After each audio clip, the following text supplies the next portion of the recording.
আসসালামু আলাইকুম। আজকে বিকাল বিকাল হঠাৎ করে মনে পড়লো যে আমি একটা কদু গাছ লাগাইছি। কদু গাছে কিছু সার ওষুধ দেওয়ার কাম। তারপরে চলে গেলাম বাড়ি, সাইকেল খান নিয়ে বাড়ি চলে গেলাম।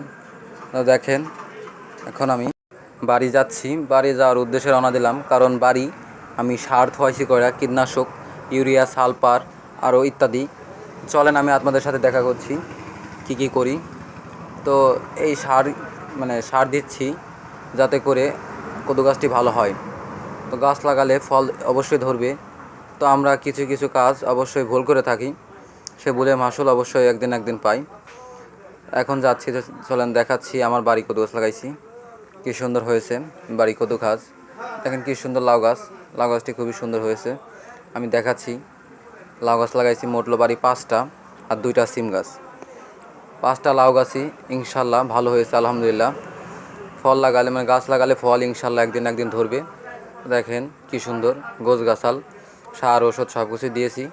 তো এখন যাচ্ছি আমি সার আনতে। সার কোথায় থুয়েছি, এর আগে একবার সার দিয়েছিলাম, সেই সার এখন আমি আনতে যাচ্ছি। এই সারের উদ্দেশ্যে বাড়ি আসা। দেখেন সার কোথায় থুয়ে দিয়েছিলাম। এর আগে একবার সার দিয়েছিলাম, গাছের গোড়ায় দিয়ে 1 কেজি এনে দিয়ে 1 কেজি আনছিলাম, তার মধ্যে অল্প দিয়েছিলাম, অল্প থুয়ে দিয়েছিলাম। তো দেখেন সে সার নিলাম, সার নিয়ে এখন যাচ্ছি।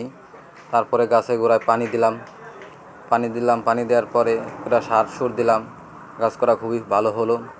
এবং দেখেন এই গাছের গোড়াটা ভাঙে গেছে, কীভাবে জন্য গাছটার গোড়া ভাঙে গেছে, এজন্য করা মাটি দিলাম।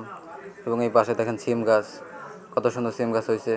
তারপরে দেখেন 4টা লাউ গাছ এখানে লাগাইছি, ইনশাল্লাহ একদিন ফল ধরবে। তো এখন যাচ্ছি ওই দোকানের উদ্দেশ্যে যাচ্ছি। দোকানে ওখানে একটা গাছ আছে, এরপরে ভিডিওতে আপনাদেরকে আমি দেখাবো যে দোকানে ওখানেও কী সুন্দর একটা গাছ লাগাইছি। যার সাইকেল আনছিলাম সে এখানে দাঁড়ায় রয়েছে যে আমার সাইকেল নিয়ে গেছো, সাইকেল দাও। তো আমার ভাইকে দিলাম, সাইকেল দিয়ে দাও। সবাই ভালো থাকবেন।